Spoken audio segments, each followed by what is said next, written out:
Friends, कैसे हो आप सब लोग। तो आज के इस सेशन में हम बात करेंगे अभिवृद्धि एवं वृद्धि या विकास के बारे में। जो सीटेट के लिए ये इम्पोर्टेंट सेशन होने वाला है। सीटेट का ऐसा कोई एग्जाम हो ही नहीं सकता जिसमें वृद्धि एवं अभिवृद्धि या विकास ना पूछा जाए। अभिवृद्धि क्या होती है, वृद्धि क्या होती है या विकास क्या होता है, इन सभी को देखेंगे। अभिवृद्धि या वृद्धि एक चीज़ है, विकास जो है दूसरी चीज़ है। जहाँ पे अभिवृद्धि कहा जाएगा या वृद्धि कहा जाएगा या ग्रोथ कहा जाएगा, तीनों चीज़ एक है। और विकास यानी डेवलपमेंट। जब हमारे शरीर की संरचना का आकार बढ़ना शुरू होता है उसे हम वृद्धि कहते हैं। और वहीं जब विकास हमारे मानसिक, सामाजिक, संवेगात्मक तथा बौद्धिक पक्षों में परिपक्वता आती है उसे हम विकास कहते हैं। विकास में सामाजिक विकास होगा, भौतिक विकास होगा, संवेगात्मक विकास होगा, नैतिक विकास होगा। जबकि अभिवृद्धि में आपके फिजिकल विकास यानी फिजिकल लंबाई बढ़ना, ये सभी इसमें होता है। वृद्धि का बाह्य स्वरूप होता है जबकि विकास का आंतरिक एवं बाह्य दोनों होता है। और वृद्धि का क्या होता है, बाह्य स्वरूप होता है। वृद्धि कुछ समय के बाद रुक जाती है, जैसे लंबाई, चौड़ाई। अगर नहीं रुकेगी तो क्या पता हाथ बहुत लंबे हो गए, पैर बहुत लंबे हो गए, सर बहुत लंबे हो गए। जबकि विकास जो है जीवन भर चलता रहता है। वृद्धि क्रम के अनुसार नहीं चलती है, जैसे कभी हमारी लंबाई बढ़ती है तो कभी हमारा भार बढ़ता है। विकास में निश्चित क्रम होता है। हमें अपना जितना विकास करना होता उतना हो जाता है। मानसिक विकास, सामाजिक विकास जितना हम चाहेंगे उतना ही होगा। वृद्धि का हम मापन कर सकते हैं जबकि विकास का हम सीधे सीधे मापन नहीं कर सकते हैं। जैसे हम भार माप सकते हैं, लंबाई माप सकते हैं, ये वृद्धि होगा। और वही सामाजिक विकास, नैतिक विकास कितना हुआ इसको हम माप नहीं सकते हैं, ये क्या हो जाएगा, विकास हो जाएगा। वृद्धि केवल परिमाणात्मक होती है जबकि विकास परिमाणात्मक और गुणात्मक दोनों होता है। जैसे वृद्धि से होने पर विकास हो भी सकता है और नहीं भी हो सकता है। जैसे जब कोई आदमी मोटा होता जा रहा है तो उसकी वृद्धि तो हो रही, परंतु ये जरूरी नहीं कि मोटा होने से उसकी क्रियात्मक विकास भी बढ़े। जबकि विकास जो है वृद्धि के बिना संभव है, क्योंकि कुछ व्यक्तियों का आकार, ऊंचाई या भार नहीं बढ़ता, परंतु उनमें नैतिक विकास, सामाजिक विकास और बौद्धिक विकास अच्छी तरह से हो जाता है। उसके बाद परिपक्वता क्या है, तो आनुवंशिक विन्यास के पूर्व निर्धारित रूप से प्रकट होने का प्रोसेस मैच्योरेशन कहलाता है। यानी आप किसी चीज़ में कितना मैच्योर हो गए हो, किसी चीज़ को कितने रूप में समझ सकते हो, ये सभी दर्शाता है क्या, मैच्योरिटी को। यह हेरिडिटी से रिलेटेड होता है। परिपक्वता किससे रिलेटेड होता है, तो हेरिडिटी से यानी आनुवांशिक से। जैसे मम्मी पापा का गुण होता है वैसे ही ठीक बच्चों का गुण होता है। अगर मम्मी पापा के नेचर गड़बड़ तो 100% श्योर है कि बेटे का भी नेचर गड़बड़ होगा। अगर मम्मी पापा नैतिकता हैं, सामाजिक हैं, तो उसके बच्चे भी नैतिक होंगे और सामाजिक होंगे। आगे है विकास के आयाम। विकास बहुआयामी होता है। ये सिंपल यही प्रश्न पूछ लिया जाता है, विकास कैसा आयाम है, तो बहुआयामी है। क्योंकि सामाजिक विकास, मेंटली विकास, सोशली विकास, बौद्धिक विकास, नैतिक विकास, ये सभी विकास के अंतर्गत आते हैं, इसलिए क्या होता है, बहुआयामी होता है और मल्टी डायरेक्शनल होता है। शारीरिक विकास, गत्यात्मक विकास, ये सब विकास के क्या हैं, आयाम हैं। शरीर का विकास होना, शारीरिक विकास, गति में विकास, कैसा नेचर है, कैसा प्रोसेस, कैसा काम कर रहा है, ये सब किससे है? तो गत्यात्मक विकास। यह शारीरिक विकास से जुड़ा है। यह मसल्स, हड्डियों की क्षमता और उन पर कंट्रोल करने से संबंधित होता है। गामक विकास में बालकों के चलने, दौड़ने, कूदने, भोजन करने आदि विषय को शामिल किया गया है। इसे दो भागों में बांटा गया है। एक होता है फाइन मोटर स्किल्स और एक होता है ग्रॉस मोटर स्किल्स। यहाँ से भी क्वेश्चन पूछे जाते हैं। Fine motor skills and gross motor skills. Fine motor skills क्या है? तो इसमें मसल्स का कम प्रयोग होता है।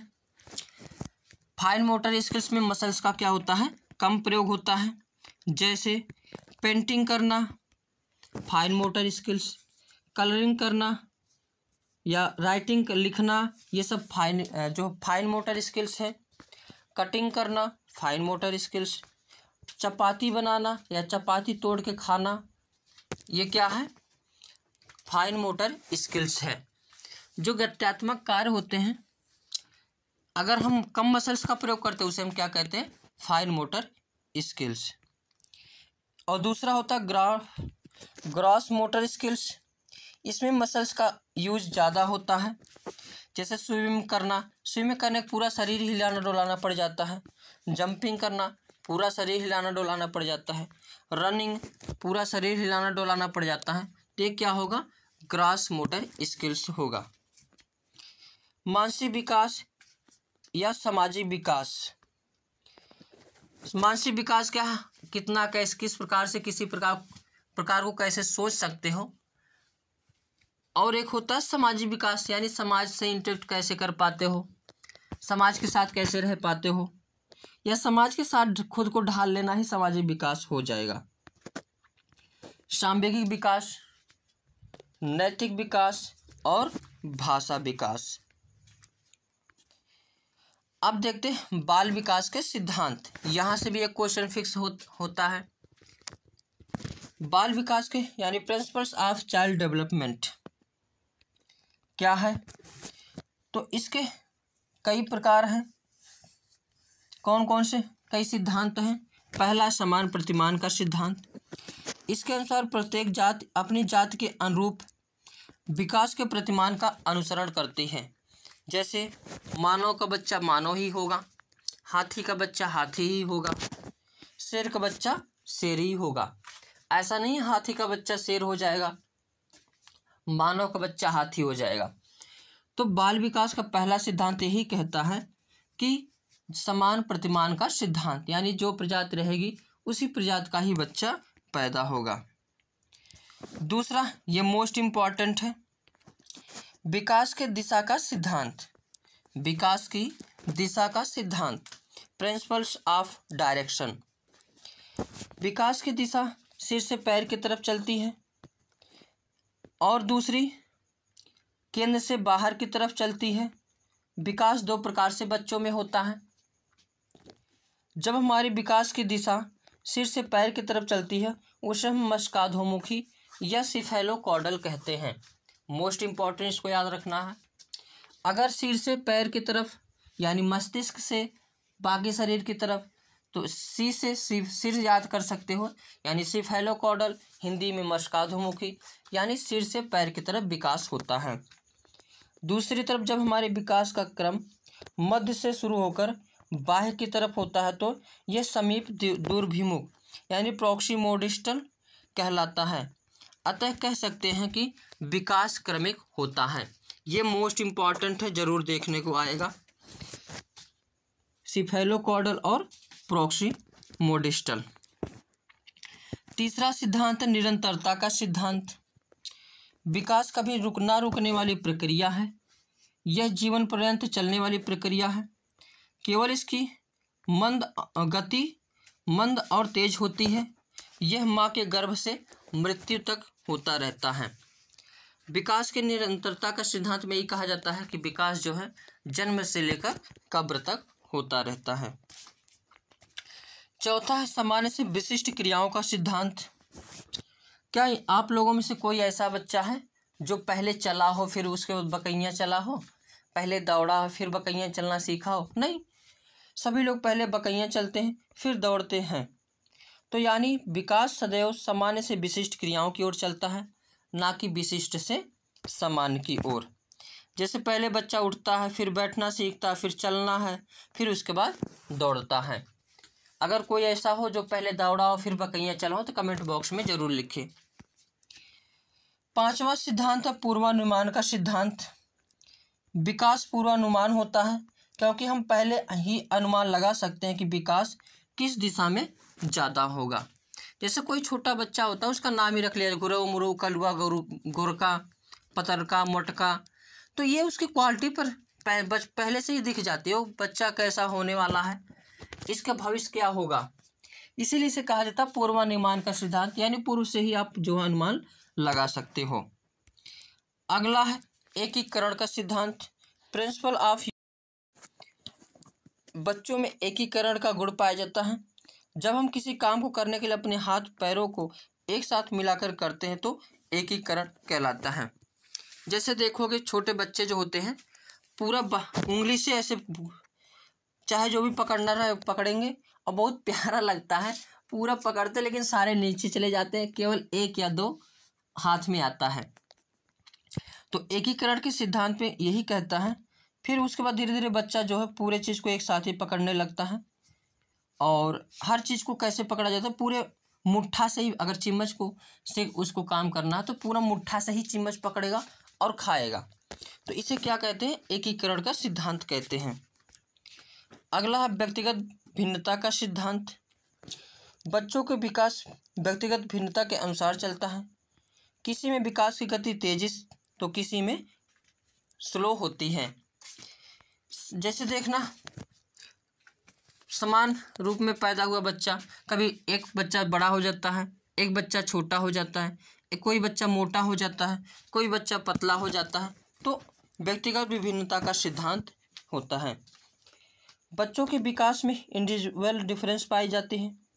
हेरिडिटी और एनवायरनमेंट की पारस्परिकता पर डिपेंड करता है, यानी जैसा उसे वातावरण मिलेगा, जैसा उसका आनुवंशिक रहेगा, ठीक उसी प्रकार उसका विकास होगा।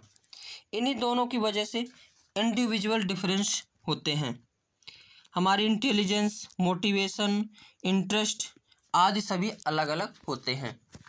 जैसा जिसका दुनिया में जिसकी वातावरण इन्वायरमेंट रहेगा, जैसे उसका परिवार का माहौल रहेगा, उसी हिसाब से उसका इंटरेस्ट रहेगा, उसकी रुचि रहेगी, उसी वह मोटिवेट रहेगा। आगे देखते हैं वर्तुलाकार बनाम रेखीय प्रगति का सिद्धांत।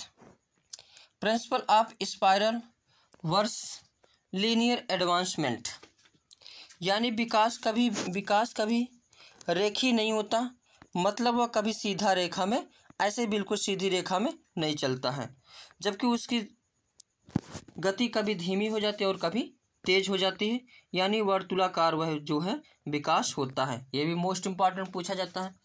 विकास होता है तो वर्तुलाकार होता है, जबकि रेखीय नहीं होता है। अगला है अंतर संबंधित विकास का सिद्धांत। यह क्या है, तो शारीरिक, बौद्धिक, संवेगात्मक, सामाजिक और अन्य प्रकार के विकास अंतर संबंधित और परस्पर निर्भर होते हैं। जैसे एक एनईपी बातें भी कहता है इंटीग्रेटेड की, यानी सारे सब्जेक्ट को ऐसा पढ़ाया जाए जो एक दूसरे से लिंक हो।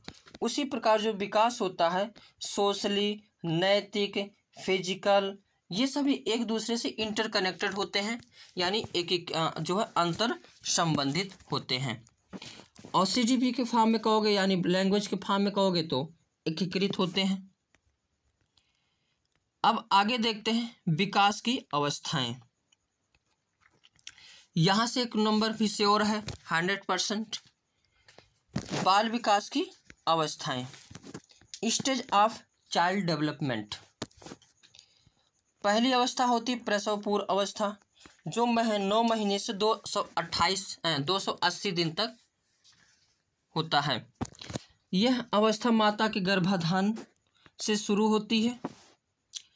बालक की दूसरी अवस्था शैशवावस्था, जो जन्म से यानी 0 से 2 वर्ष तक के बालक होते हैं।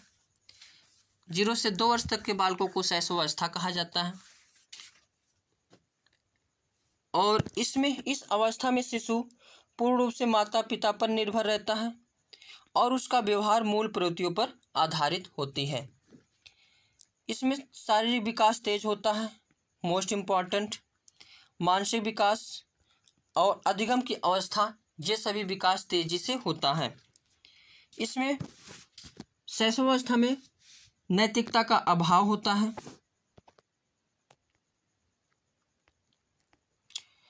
तीसरी बालक की अवस्था है पूर्व बाल्यावस्था, यानी 2 से 6 वर्ष। 2 से 6 वर्ष तक बच्चा क्या करता है, अनुकरण करके सीखता है, यानी कोई भी बातें रहेगा जैसे उसके मम्मी पापा करेंगे या कोई भी उसके साथ करेगा, बिल्कुल उसी तरह यानी इमिटेशन करके बच्चा सीखता है। अगर आपने बच्चे को एक थापड़ मार दिए तो बच्चा, आप चाहे पीएम हो कुछ भी हो, वो तुरंत एक चपाट लगाएगा। यानी जो भी हरकत आप उसके साथ करेंगे वही हरकत वह भी तुम्हारे साथ करेगा। यानी इसमें क्या करता है, तो बच्चे अनुकरण द्वारा सीखते हैं, अनुकरण को ही अपनाते हैं। इस अवस्था में जिज्ञासा ज़्यादा होती है।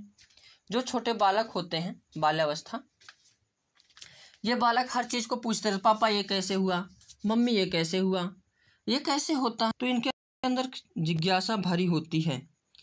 इस अवस्था को टॉय एज कहा जाता है। टॉय एज ये सब खेल खिलौने बहुत पसंद करते हैं और खेल खिलौने के साथ ही ये सब रहते हैं। यह भाषा अर्जन के लिए संवेदनशील चरण है। यानी इस स्टेज में भाषा अर्जन कैसे होता है, तो यह स्टेज बहुत संवेदनशील होता है और इस स्टेज में भाषा को बहुत अच्छी तरह से क्या करते हैं, सीखते हैं। इस अवस्था में बच्चा कल्पनाशील वाले गेम्स में एक्टिव रूप से भाग लेते हैं। छोटे बालक को देखोगे, अगर मोबाइल पा गए तो केवल गेम ही गेम खेलेंगे। तो ये गेम के लिए क्या होते हैं, कल्पनाशील और गेम्स के रूप में एक्टिव होते हैं। एक होता है चौथी उत्तर बाल्यावस्था या बाल्यावस्था, जो 6 से 12 वर्ष तक के बालक होते हैं। तार्किक चिंतन की अवस्था इसे कहा जाता है। यानी ये किसी भी चीज़ को तार्किक रूप से सोचने लगते हैं, सोचना स्टार्ट कर देते हैं। आरंभिक स्कूल की एज कहा जाता है। यानी इस 5 से 6 वर्ष तक में बालक जो है स्कूल में भेजने दिया जाता है, इसीलिए इसे क्या कहते हैं, आरंभिक स्कूल की एज कहा जाता है। इसे गंदी अवस्था कहते हैं, क्योंकि कितना भी बढ़िया कपड़ा पहना दो, 1 घंटे बाद उसको गंदा होना ही तो होना है। स्फूर्ति की अवस्था, इस अवस्था में बच्चा कोई भी चीज़ काम करने के लिए बिल्कुल स्फूर्ति में रहता है, नो टेंशन, दौड़ धूप के हमेशा काम करता है। इसे खेलों की अवस्था यानी गेम्स स्टेज कहा जाता है। इस उम्र के बालक हमेशा कुछ ना कुछ खेलते रहेंगे।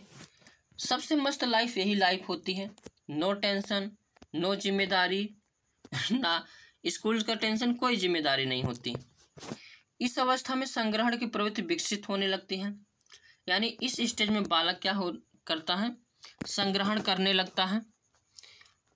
बच्चों को चाबी बहुत पसंद होती है या कोई भी खिलौना हो गया पसंद होता है।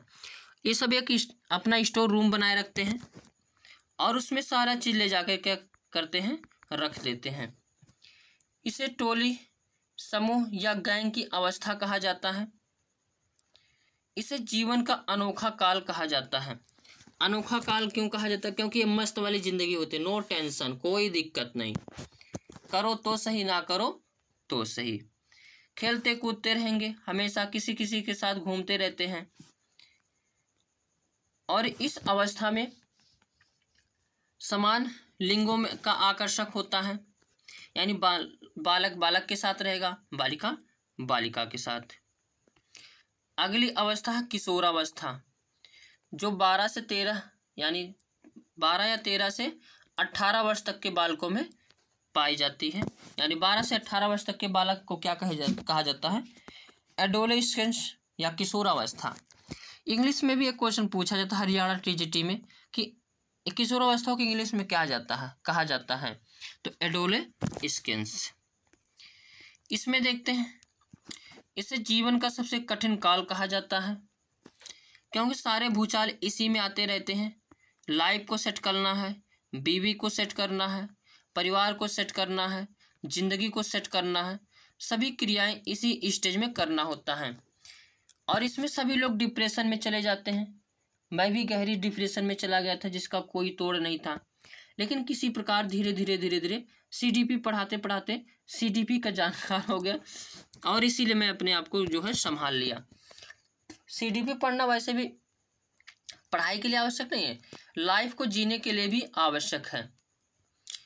इसे संघर्ष, तनाव, आधी तूफान और उलझन की अवस्था कहा जाता है। इसमें विषमलिंगी आकर्षक होता है, यानी इस स्टेज में क्या है तो विषमलिंगी आकर्षक है। इसे स्वर्णकाल या गोल्डन एज कहा जाता है।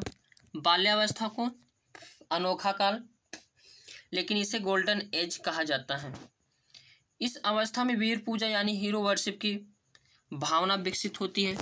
इस स्टेज में किसी को अपना एम मानते हैं, बनाते हैं, किसी को अपना फिर यानी कोई किसी हीरो को मानेगा, कोई किसी हीरोइन को मानेगा, कोई किसी साइंटिस्ट को मानता है, तो किसी किसी का भावनाओं या विचारों या उसके हर इमेज को क्या करता है अपने जीवन में उतारता है।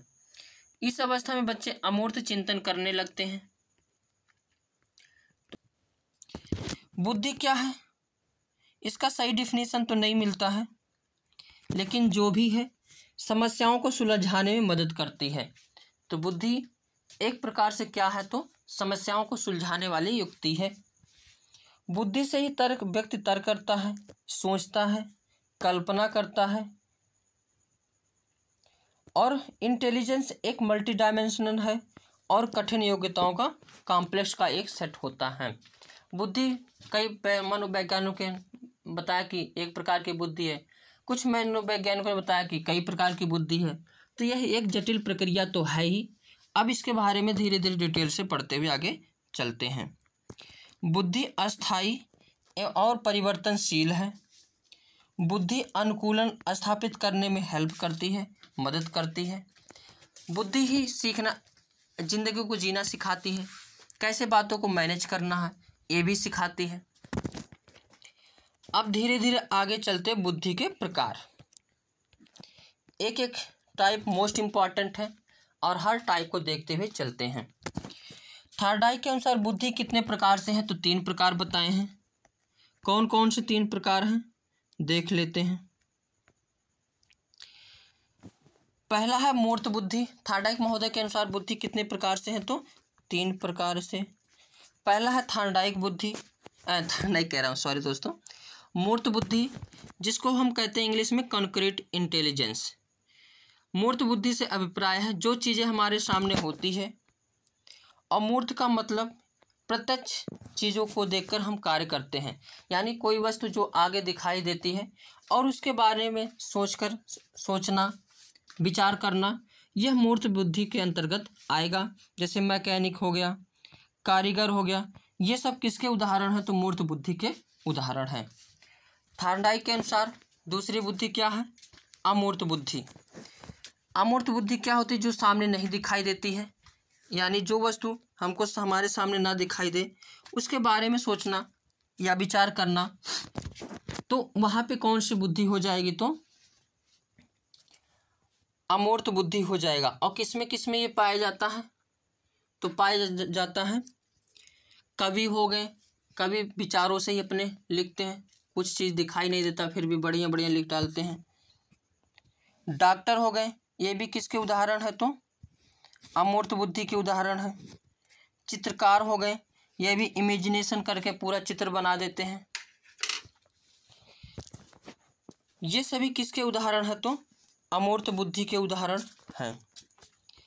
तीसरी बुद्धि है थार्डाइक महोदय के अनुसार सामाजिक बुद्धि।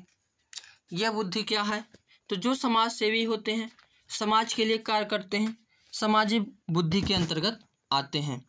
जैसे नेता हो गया, जब चुनाव आता है क्या कहेगा, मैं नेता नहीं आपका बेटा हूँ। और अध्यापक हो गए, समाज सेवी हो गए, इन सब के अंदर कौन सी बुद्धि पाई जाती है तो सामाजिक बुद्धि पाई जाती है। 1916 में टर्मन द्वारा बुद्धि लब्धि का संशोधित सूत्र दिया गया था। ये भी मोस्ट इम्पॉर्टेंट, याद रखिएगा इसको भी। यह सूत्र क्या था तो बुद्धि लब्धि यानी IQ बराबर था मानसिक आयु बट्टे वास्तविक आय गुणे 100। इसको किसने दिया था? टर्मन। एक क्या है तो संशोधित रूप है। कब दिए थे? तो 1916 ईस्वी में। बुद्धि लब्धि और उसकी स्थिति। 25 से कम जिसकी बुद्धि लब्धि आती यानी जड़ बुद्धि, जो सब लोग लड़कियां कहते रहे तुम इडियट हो। इडियट मतलब जड़ बुद्धि हो, तुम्हारे पास सेंस नाम की कोई चीज है ही नहीं। अगर 25 से 49 तुम्हारी IQ जा रही है तो यानी मूढ़ बुद्धि हो, मूढ़ी हो, तुम्हारा जो मन करेगा वही करने लगोगे। 50 से 69 के बीच मूर्ख बुद्धि, 70 से 79 मंद बुद्धि, 80 से 89 समान बुद्धि से नीचे, और 90 से 109 समान बुद्धि यानी एवरेज। ये भी इंपॉर्टेंट कर लीजिएगा। 110 से 119 समान बुद्धि के उदाहरण ऊपर है। 120 से 129 तीव्र बुद्धि, 130 से 139 प्रखर बुद्धि, 140 से अधिक यानी प्रतिभाशाली बच्चे। अब प्रतिभाशाली बच्चे क्या होते हैं? हालांकि इनका वीडियो डिटेल में बना हुआ है प्रतिभाशाली बच्चों का, यहाँ पे थोड़ा डिस्कस कर लेते हैं। ये अपने डिसीजन में इंटरडिपेंडेंट होते हैं, यानी ये किसी के आधार पर नहीं काम करते हैं। इनका मन जो आता हुआ काम करने लगते हैं। इन्हें आत्म क्षमता हाई होती है, यानी सेल्फ डिपेंडेंट होते हैं। कॉन्क्रीट आइडियाज होते हैं, ये सृजनात्मक सोच रखते हैं, रचनात्मक सोच रखते हैं। इनमें क्यूरोसिटी होती है। इनमें सपोर्ट की ज़रूरत है जो स्कूल के थ्रू नहीं मिल पाता है। इनका मेंटल प्रोसेस हाई कैटेगरी का होता है, जैसे APJ अब्दुल कलाम जी थे, डॉक्टर BR अम्बेडकर। आगे है बुद्धि के सिद्धांत। यहाँ से भी क्वेश्चन पूछे जाते हैं। तो बुद्धि के सिद्धांत, एक कारक सिद्धांत किसने बताया है? तो एक कारक, इसका मैं ट्रिक भी से भी इसको याद करवाया हूँ अपने इसी यूट्यूब चैनल पर, तो उसमें सर्च मार के देख सकते हैं। वहाँ पे ट्रिक से मैं लिखा हूँ, ट्रिक से याद करें बुद्धि के सिद्धांत। तो बुद्धि के एक सिद्धांत किसने दिया है? तो विनय महोदय ने। इन्होंने बताया कि सभी व्यक्तियों में एक ही प्रकार की बुद्धि होती है जो सभी कार्यों के लिए कार्य करती है। अब देखते हैं बुद्धि के द्विकारक सिद्धांत। एक किसने दिया है? तो स्पीयरमैन ने दिए हैं।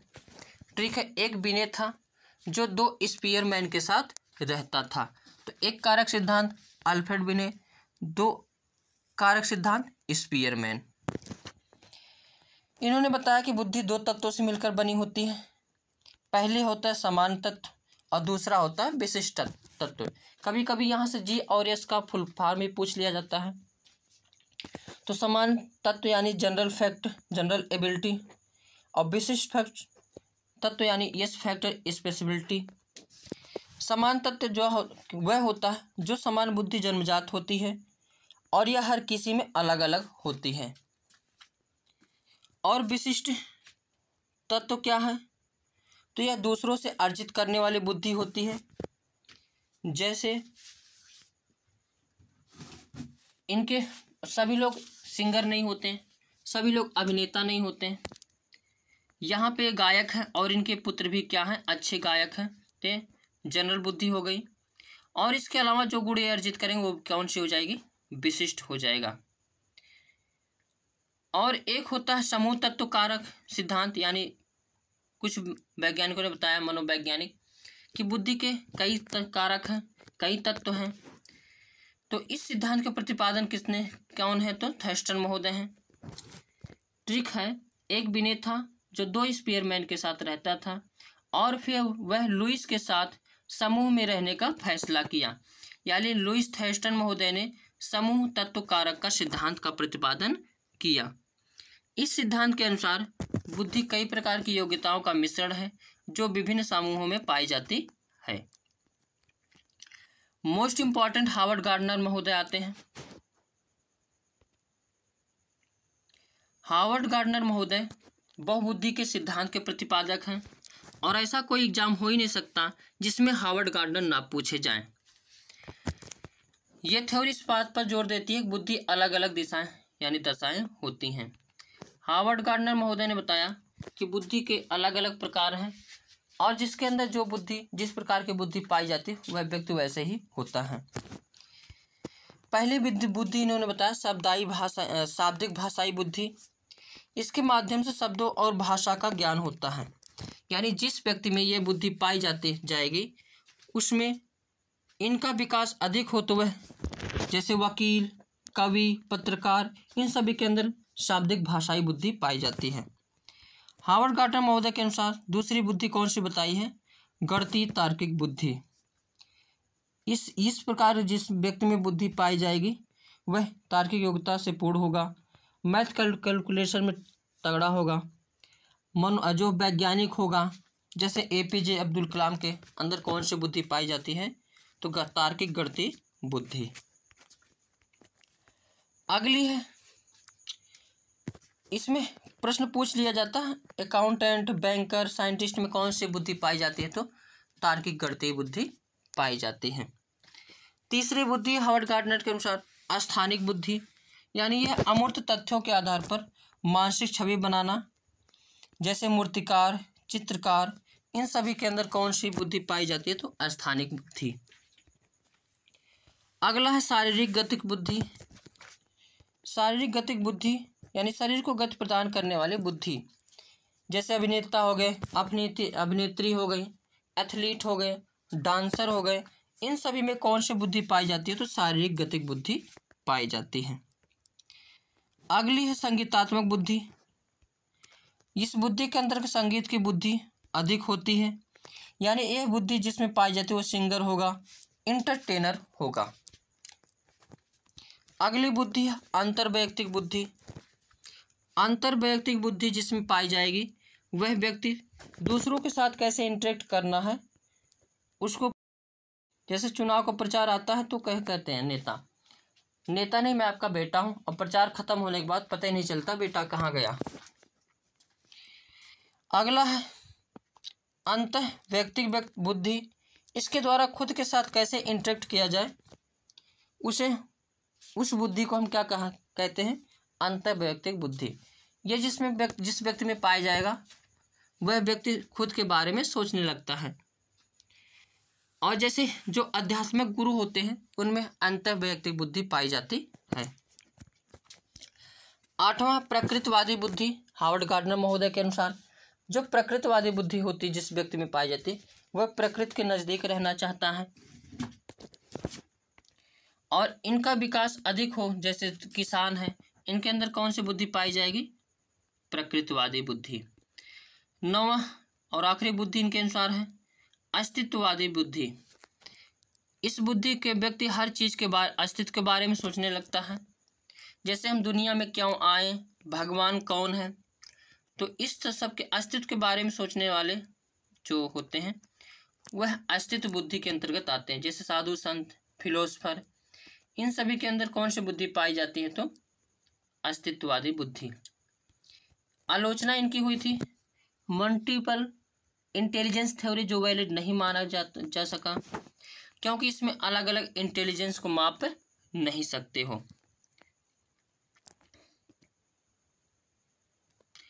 आगे है बुद्धि के त्रिआयामी सिद्धांत। इस सिद्धांत का प्रतिपादन किसने किया? तो J.P. गिलफोर्ड ने किया। इस सिद्धांत को बुद्धि की संरचना सिद्धांत भी कहते हैं। गिलफोर्ड के अनुसार मानसिक योग्यता प्रमुख रूप से 3 तत्वों से निर्मित है: विषय वस्तु, संक्रियाएं तथा उत्पाद। त्रिचापी या त्रिघटकीय सिद्धांत। इस सिद्धांत का प्रतिपादन किसने किया? तो स्टर्नबर्ग। अब स्टर्नबर्ग महोदय ने बुद्धि को 3 भागों में बांटा है। कौन कौन से वो भी देख लेते हैं। और थॉर्नडाइक महोदय ने भी 3 भागों में बांटा था, तो कन्फ्यूजन नहीं होना है। पहली अनुभवात्मक बुद्धि। अनुभवात्मक बुद्धि वह बुद्धि है अनुभव पर आधारित होती है। व्यक्ति अपने अनुभव से कुछ नई खोज करता है और अपना अनुभव को कुछ नया क्रिएट करता है। दूसरी इनके अनुसार बुद्धि घटकी बुद्धि। घटकी बुद्धि को वाले व्यक्ति कल्पना शक्ति से बहुत कुछ सोच लेते हैं। यह अमूर्त बुद्धि वाले व्यक्ति होते हैं। ऐसे लोग हर चीज़ के पीछे कारण जानना चाहते हैं। अगली बुद्धि है संदर्भात्मक बुद्धि। संदर्भात्मक बुद्धि, व्यक्ति इसमें सूचनाओं को इस ढंग से उपयोग करने में सफल हो जाता है जिसको इसको अधिक से अधिक लाभ हो। व्यक्ति पर्यावरण के साथ समायोजन रखते हैं और व्यवहारिक होते हैं। इस प्रकार की ये बुद्धि जिसमें पाई जाती है। हेलो फ्रेंड्स, कैसे हो सब लोग।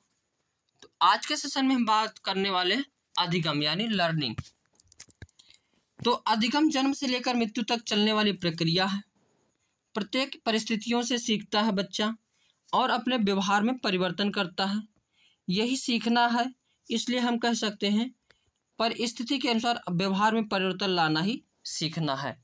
इसकी परिभाषा यही है कि सीखना क्या है, तो परिस्थिति के अनुसार अपने आप को ढाल लेना या अपने आप को परिस्थिति के अनुसार बदल लेना या परिस्थिति के अनुसार अपने व्यवहार में परिवर्तन लाना, यही क्या है, सीखना है, अधिगम है, लर्निंग है।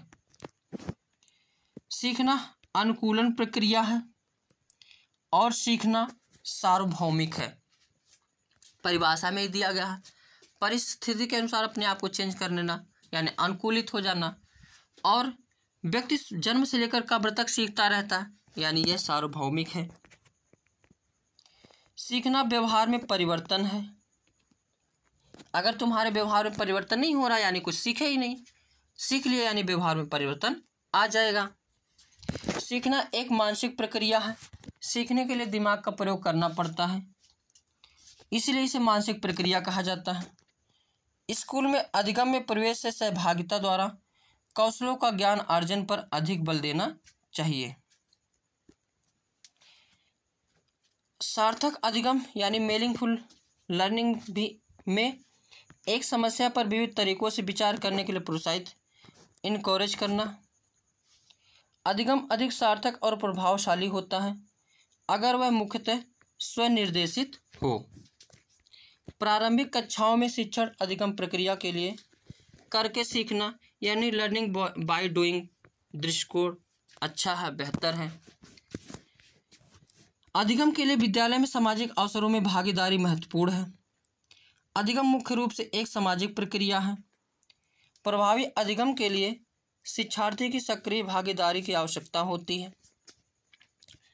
सार्थक अधिगम यानी मीनिंगफुल लर्निंग में विश्लेषण, समालोचनात्मक सोच, समस्या समाधान की प्रक्रियाएं शामिल हैं। अब देख लेते हैं अधिगम वक्र, कर्व्स ऑफ लर्निंग। जब अधिगम की मात्रा, प्रभाव, क्षमता आदि को किसी माध्यम से ग्राफ आरेख से प्रदर्शित किया जाता है तो वह अधिगम वक्र कहलाता है।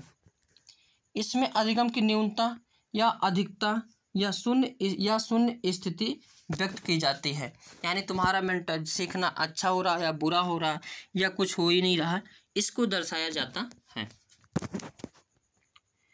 अधिगम कितने वक्र हैं, तो 4 वक्र होते हैं। ये भी प्रश्न पूछा जाता है। पहला वक्र है सरल रेखीय वक्र। इसमें सीखने की गति एक समान होती है। दूसरा होता है उन्नतोदर वक्र। इसमें सीखने की गति शुरू में तेज होती है और उच्चतम बिंदु पर पहुंचने के बाद सीखने की गति धीमी होना शुरू हो जाती है, जैसा कि ये फिगर गया है। तीसरी है नतोदर अधिगम वक्र। इसमें शुरू में सीखने की गति धीमी हो जाती है और उसके बाद धीरे धीरे सीखने की गति तेज होना शुरू हो जाती है। वह उच्चतर स्तर की ओर बढ़ती है, जैसे यहाँ फिगर में देख रहे हो। और सबसे अच्छी विधि यही वाली, हमेशा विकास जो है बढ़ता जाए। अगली है मिश्रित अधिगम वक्र।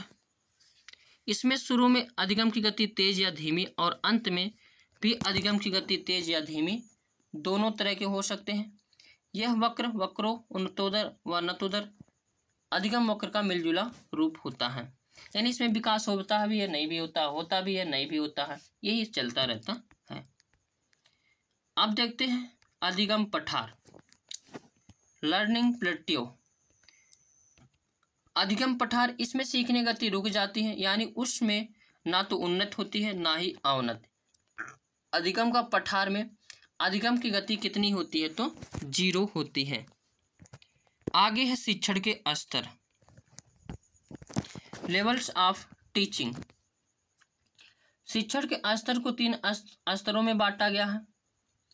पहला स्मिथ स्तर, यह हर्बर्ट ने दिया था। इस तरह में बच्चे को रटने पर बल दिया जाता है और यह शिक्षण अधिगम प्रक्रिया का सबसे निचला स्तर होता है। और यह शुरू में बचपन में जो छोटी कक्षाओं में होता है, 2 दूना 4, 4 दूना 8, जहाँ रटाया जाता है। हालांकि रटाना अच्छी बात नहीं है। इस स्तर के शिक्षण अधिगम का उद्देश्य केवल ज्ञान प्राप्त करना है। यह छोटी कक्षाओं के लिए होता है। दूसरा स्तर है समझ बोध स्तर, यह H.C. मॉरिसन ने दिया है और स्मिथ स्तर से कुछ ऊंचा होता है। इस तरह में रटने की बजाय ज्ञान को अच्छी तरह से समझने पर बल दिया जाता है। इस स्तर में बच्चे को जो ज्ञान दिया जाता है या नियम या सिद्धांत बताए जाते हैं वो इस तरह से प्रदान किए जाते हैं ताकि बच्चा उनका व्यवहारिक प्रयोग भी कर सके। अगला है चिंतन स्तर, यह सबसे उच्चतम स्तर होता है और इसमें मानसिक शक्तियों के विकास के पूर्ण अवसर प्राप्त होते हैं। इसमें पहले बच्चों को विभिन्न नियमों, सिद्धांतों आदि की जानकारी दी जाती है, फिर उन्हें स्वतंत्र रूप से चिंतन करने और निष्कर्ष निकालने के अवसर दिए जाते हैं। इसीलिए यह पॉजिटिव टैगवर्ड के रूप में भी प्रयोग होता है और अच्छी भी विधि मानी जाती है। यह सूक्ष्म शिक्षण, माइक्रो टीचिंग। यह शिक्षण का छोटा प्रारूप है जिसमें क्लास में शिक्षण क्रियाएं सूक्ष्म रूप से कार्य करती हैं। इस विधि का विकास एलन महोदय ने किया। सूक्ष्म शिक्षण से कम समय में अधिक दक्षता प्रदान किया जाना मेन उद्देश्य होता है। सूक्ष्म शिक्षण से शिक्षक के कौशल का विकास किया जाता है, जैसे श्यामपट्ट कौशल, पुनर्बलन कौशल, प्रश्न कौशल, ये सभी। सूक्ष्म शिक्षण की प्रक्रिया, पहले हम पाठ्य योजना होता है यानी पाठ का निर्माण करते हैं, पाठ्य योजना का निर्माण किया जाता है। फिर कक्षा शिक्षण यानी दूसरा है कक्षा शिक्षण किया जाता है और फिर उसके बाद प्रतिपुष्टि ली जाती है और पुनः पाठ्य योजना में 12 मिनट लगाए जाते हैं, पुनः शिक्षण और पुनः प्रतिपुष्टि और टोटल 36 मिनट का टाइम इसमें लगता है।